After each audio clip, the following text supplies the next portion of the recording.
Hello, welcome to Comic Tropes. I'm your host, Chris. Now, on this show before, I've had an episode about Stan Lee, I've had an episode about Daredevil, but I want to return to both because I want to look at a particular story that Stan Lee wrote. Or did he? Because really what I'm discussing today is the Marvel method. And if you don't know what that is, that was a particular style of writing comics that Marvel used primarily in the 60s. What would happen is a writer, usually Stan Lee, would meet with his artist and give them a description of the plot for that issue. Not panel by panel descriptions. It might be as short as just a paragraph or even a sentence if he's got a really close relationship with that artist. And then it was up to the artist to pace that out, figure out what panels and pages would tell what. So frequently those artists were Jack Kirby, Steve Ditko, or in this case, Gene Colan. They would take this story and pace it out how they saw fit, even introducing subplots with characters, give those pages back to the writer, in this case Stan Lee, and he would script the dialogue, which is how you would frequently get panels that are describing exactly what you're seeing take place. But what I want to look at is a particular Daredevil subplot that I refuse to believe Stan Lee ever planned out. No, it was over a year's worth of stories that I think Stan Lee just wrote himself into a corner, had some fun trying to figure out where it was going to go, and then ultimately realizing it was insane and blowing the whole story up. Because this is the story of Daredevil inventing a fake twin brother. We first need to jump back to issue 16 of Daredevil, which featured his enemy, the Masked Marauder. The news is reporting on Spider-Man defeating the Masked Marauder and his men recently. Catching the news is Matt Murdock, his law partner Foggy Nelson, and their secretary Karen Page. These three are the main characters in Daredevil at this point in time, and both Matt and Foggy have crushes on Karen, but she has a crush on Daredevil, not realizing that Matt is the same person. You can tell it's a Stan Lee story because the dialogue instantly lampshades how Spider-Man photos are always taken by his alter ego Peter Parker. Matt thinks to himself, "So many of that web-slinger's exploits have been photographed. You'd almost think he sets up an automatic camera and takes them himself." You'd almost think that. The Masked Marauder's latest plan involves hiring many henchmen to dress like Daredevil and attack Spider-Man, ultimately causing a distraction so that they can steal an experimental engine. One of the henchmen throws a baton at Spider-Man. Soon enough, Spider-Man comes across the real Daredevil, because Manhattan is known for being so small, and attacks our hero. His first attack appears to be hitting him in the face with his crotch, and the sound effect reads, "Fap." Marauder and his men use this distraction to successfully steal the engine. The crime is reported, and we see both Daredevil and Spider-Man muse to themselves that maybe the other guy is a criminal working with the Masked Marauder. Later, Spider-Man is swinging across the city when his spider sense goes off, and he's sure it's the same tingle he got when he battled Daredevil. He hones in on the offices of Murdock and Nelson, looking in. Spider-Man concludes that it would be impossible for a blind man or a lady to be Daredevil, so it must be the pudgy Foggy Nelson. Spidey ends the issue smashing into their law offices and threatening Foggy. Issue 17 escalates things even further, with Spider-Man dangling Foggy outside the window of the high-rise. Spider-Man accuses him of being a hypocrite because he calls himself the man without fear, but he's afraid to reveal his identity to the world. Karen points out that Spider-Man does the same thing, and Spider-Man reluctantly pulls Foggy back in and says if he needs to, he now knows where Daredevil works. Later that issue, the two superheroes reconcile and team up to defeat the Masked Marauder. So far, I think we're dealing with a pretty bog-standard superhero trope, and that is two superheroes have a misunderstanding, they start to fight, and then they team up to defeat the villain. But this story leads to some weird subplots. First, in Daredevil 18, Foggy decides he'll go ahead and dress up as Daredevil to trick Karen into believing Spider-Man's accusation.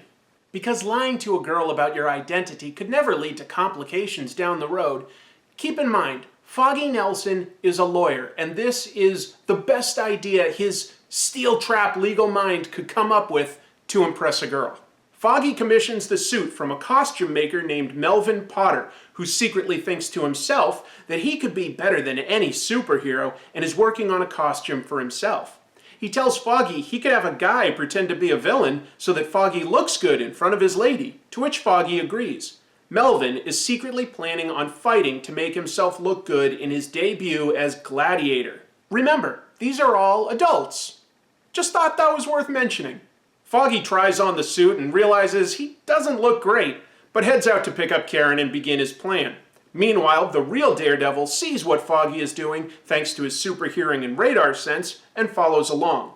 Foggy and Karen get to the docks and a figure in the mist announces his presence. Foggy struggles to change into his Daredevil suit and allows Karen to see what he's doing. In one admittedly hilarious moment, Foggy worries about where to now place his nice suit that he recently had cleaned. Gladiator instantly knocks Foggy out and Karen runs for help. The real Daredevil and Gladiator battle while Karen returns to her office. I guess Karen just assumed Foggy would be fine, but as you'll see, people jump to a lot of conclusions in these stories. While there, Karen bumps into the building manager, Mr. Farnham Dunn. So that sets the table. That's everything you need to know about the background before the subplot kicks in. Foggy admits to Karen that he's not really Daredevil, and I guess we're not supposed to guess that Mr. Dunn is really the masked marauder, even though he's the only recurring character introduced in these stories aside from Matt, Foggy, and Karen. So, wow, it's going to be a big surprise when that reveal takes place. Just settle in, get your socks on nice and tight, because otherwise they would be blown off. Now we're jumping forward to issue 22. For the previous issues, John Romita provided the art, but now it's taken over by Gene Colan, who drew in a much more moody and somber style and continued to draw for the next 80 issues all the way to Daredevil number 100. It was the beginning of the slow evolution of Daredevil away from being a sarcastic Spider-Man knockoff and more of a gritty street-level crime fighter. Issue 22 has a single panel in which Karen mentions a letter that came across Matt's desk, but he's too busy to open it, because a transmission over the radio by the masked marauder is calling out Daredevil to a fight at an arena, or he'll attack innocent civilians. The marauder has created a synthetic man comprised of 3 athletes' skills. Matt comes up with a very odd plan. He doesn't lie to Karen and leave. Instead, he asks her to get Foggy's fake Daredevil suit and drive him to the arena, where he plans to stall for time until the real Daredevil arrives.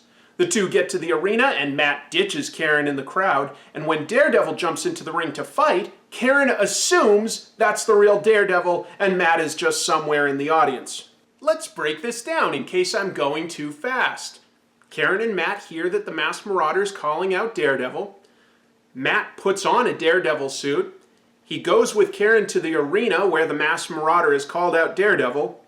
He disappears into the crowd, at which time Daredevil instantly emerges. But Karen doesn't believe that could possibly be Matt because Matt is blind. The idea of a blind superhero?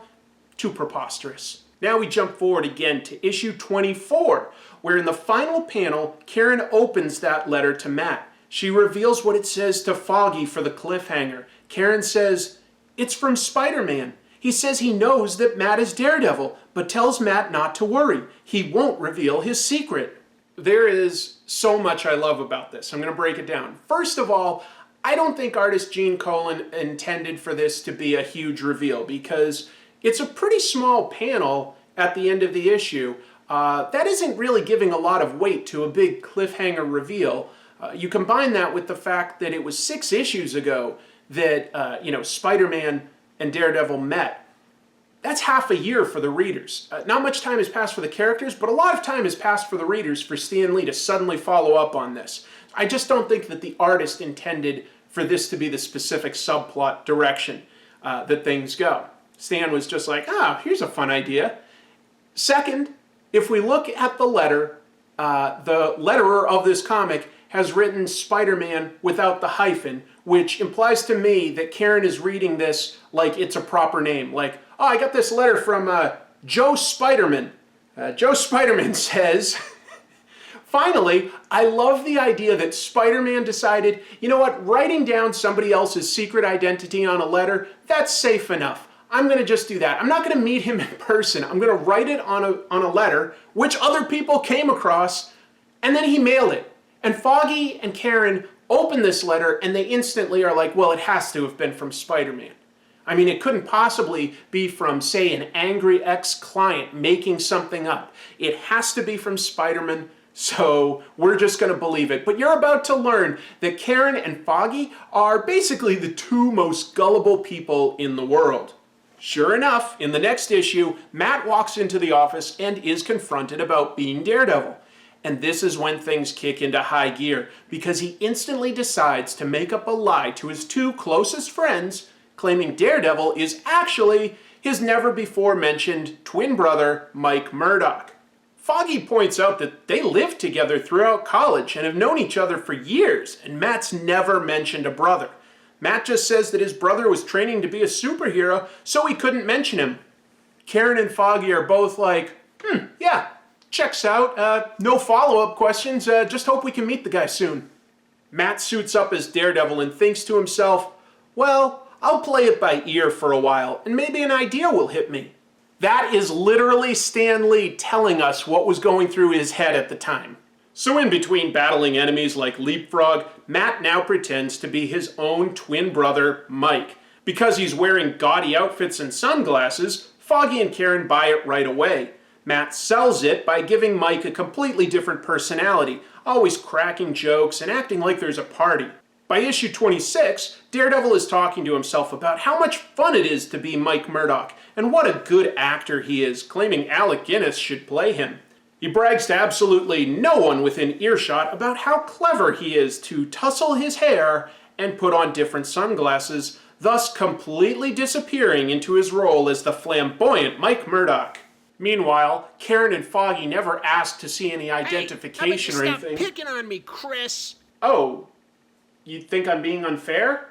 Yeah, that's right. I'm a good actor. All right. I just thought it was weird. I thought it was weird to lie to your own best friends. Yeah, I thought it was weird. Yeah, why don't you just move on, Chris? Why don't you just move on? Matt's three identities finally start to intersect and cause trouble by issue 26. It begins with Mike Murdock asking to watch the trial of Leapfrog, even though Matt would need to be present since he was hired as the defense. Later that issue, Masked Marauder unmasks, revealing Mr. Dunn, the building manager. A caption even points out how probably no one is surprised by this since there weren't any other serious contenders for the reveal. Mr. Dunn is convinced Daredevil has something to do with the law firm of Nelson and Murdock. In issue 27, Marauder and Stiltman kidnap Matt Murdock, Foggy, and Karen and take them aboard a helicopter. Marauder tells Stiltman he left a ransom note for Daredevil demanding to know his true identity, and Matt instantly just tells them that it's his twin brother Mike. Karen is understandably horrified because from her point of view, Matt just screwed over his own twin brother. Yeah, but he's not real, so it's okay. Yeah, but from her point of view, he is real. Hey, are you going to look at me? Yeah, I am looking at you. I have radar sense, remember? Right. I'm blind, Chris. Jeez, don't be so insensitive. Okay. Matt then goads Marauder into shooting him, using his senses to move out of the way just before the gunshot and using the bullet to shoot off the ropes binding him. He falls out of the helicopter, catches the runner, and switches to Daredevil, jumping back in to defeat the Marauder, who accidentally blows himself up. Daredevil simply tells Foggy and Karen that he was hanging onto the helicopter the whole time and lowered Matt to a rooftop with his extendable billy club. They believe it because they will believe anything. I could sell them the Brooklyn Bridge. The following issue, Karen is still upset with Matt and even wonders aloud to Foggy that maybe Matt could really be Mike. But before she puts two and two together, Daredevil jumps in to distract them, and then they are fortuitously attacked by some actual alien invaders. Karen never follows up on her train of thought once she gets distracted. A big change comes out of left field at the beginning of issue 29, and Matt tells himself he's just going to propose to Karen. His only problem is whether to propose as Matt or Mike. Keep in mind, Matt has never even gone out on a proper date yet with Karen. They just flirt at the office and that's it. It's okay because I love her and she loves me. Yeah, Have you ever tried a sexual harassment lawsuit? No. Why do you ask? No reason. Later in that issue, some gangsters kidnap Foggy and Karen, so Matt puts on his Daredevil suit, but pretends to be the blind Matt Murdock, allowing himself to get caught. This is because he knew their hideout was full of too many henchmen to attack head-on. Nevertheless, Karen and Foggy again witness Matt in the Daredevil suit and don't give it a second thought. Daredevil is put in his own room, which he promptly breaks out of and defeats the bad guys. At the end of the story, Karen asks what Matt was thinking of asking her, but he realizes that just by casual association, she's already in danger, and revealing he's Daredevil and marrying her would be too dangerous. So the idea of proposing was introduced and resolved within one issue. It's cool. I banged her a couple hundred issues later. Jesus! In issue 30, Mr. Hyde and Cobra start robbing jewelry stores. They're traditionally Thor villains, but when Daredevil hears about it, he comes up with a very convoluted plan. He dresses as Mike Murdock, then puts on a Thor costume on top of that with the intention of drawing out the criminals. Then, he decides to test his disguise on Foggy and Karen. Foggy doesn't fall for this at all, but Daredevil still decides to try it. He eventually fights the villains, and the issue ends with Cobra throwing a chemical in Daredevil's face that actually blinds him, as in it stops his super senses, including his radar sense, from working. The following issue has Daredevil thinking about how, now that he's blind, he must convince Karen and Foggy that Mike Murdock is also blind. So he goes to their offices, crashes into furniture, and admits that he just lost his sight, with the weak explanation that maybe he and Matt both have degenerative eye conditions and his just struck him later. And Foggy believes it. He says that must be why Mike Murdock always wears sunglasses. Yeah, you tricked your best friend. Does that make you feel good? Go eat a shoe filled with turds. Daredevil tries to fight Hyde and Cobra, but is instead captured. But at their lighthouse hideout, he turns off the lights, evening the odds, and stumbles across the antidote, restoring his senses and defeating the crooks. By the next issue, Mike tells Karen and Foggy that he got his sight back, and Karen's like, hey, maybe Matt will too. But Mike is like, no, probably not. Mike proposes they all take a vacation to Canada, which gets Karen very excited, because, come on, Canada. She calls Matt to invite him along too, but it's all part of Matt's plan. He left a pre-recorded message at his home phone, correctly guessing everything Karen would ask. Since she just spoke with him while Mike was in the room, she's 100% convinced Matt and Mike are separate people. It's pretty impressive how you guessed everything Karen would say while she was on the phone. You want to guess what number I wrote on this piece of paper? 4.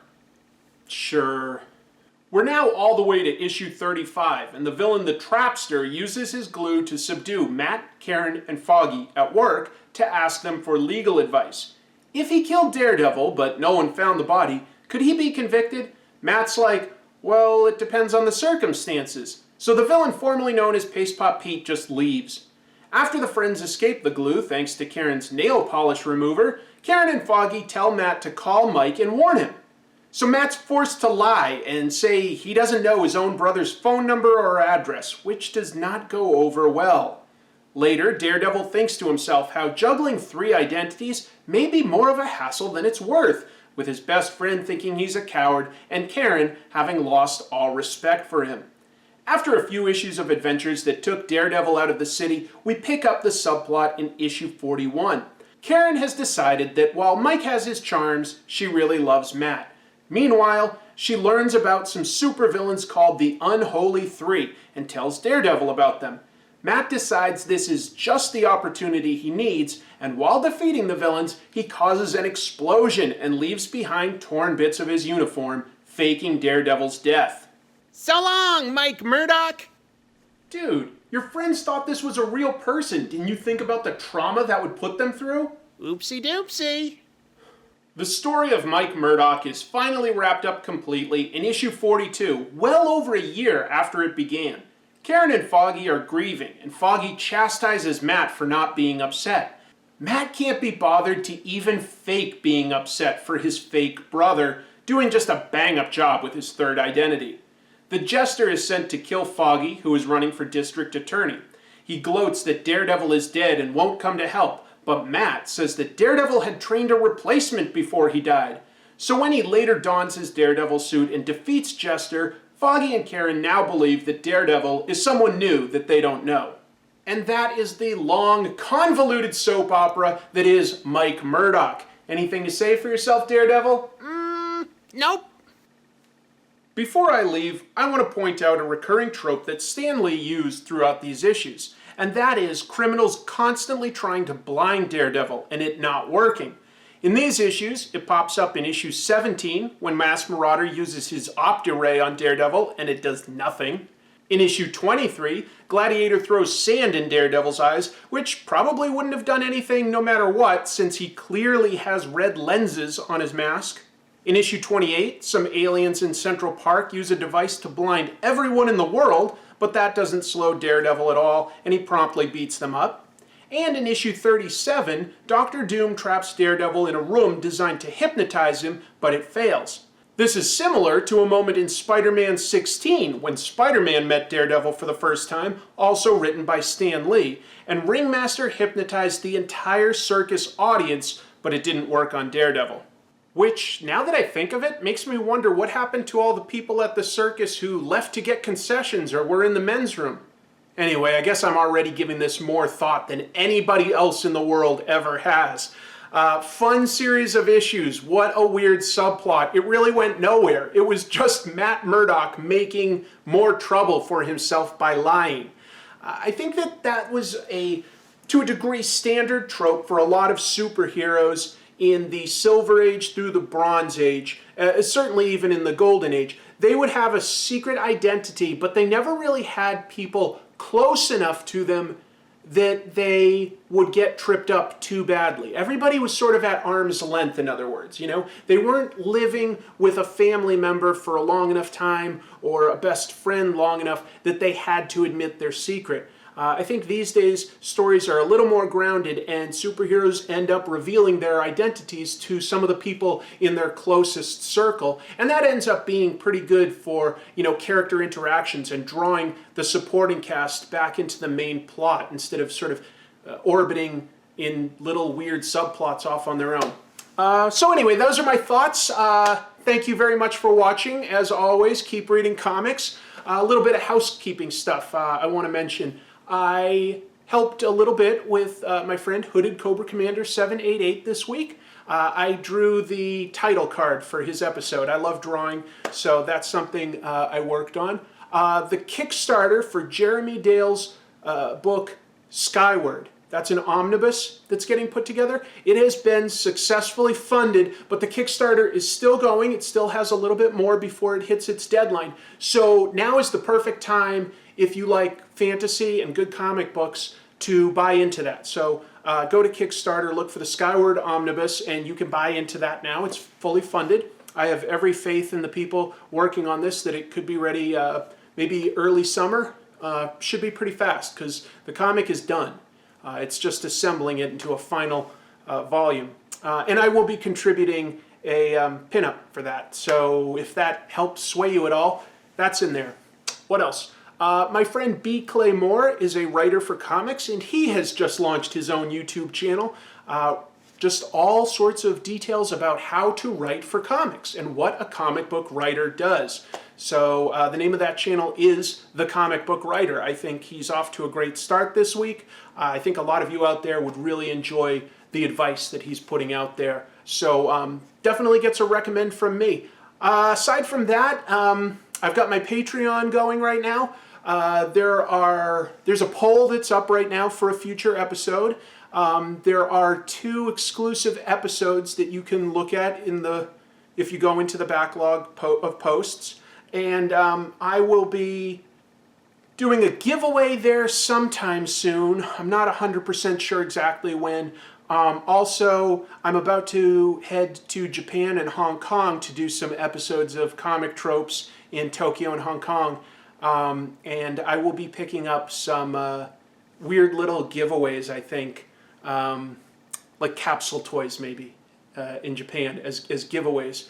And I think I'll offer those both to everybody that's watching, and maybe also a certain amount of them to just patrons on Patreon. I haven't quite figured all that out yet, but I could always use your help and support there. It helps offset the costs of producing this show. Yeah, very much appreciated, and it's a fun place to just have discussion and stuff. I have weekly blog posts, sometimes more than weekly, about the production of this show and what's going on in my life. Anyway, appreciate you sticking with me all the way to the end. Keep reading comics, as I said, because if you don't, what happens to the industry? It's all on you. It's all on you.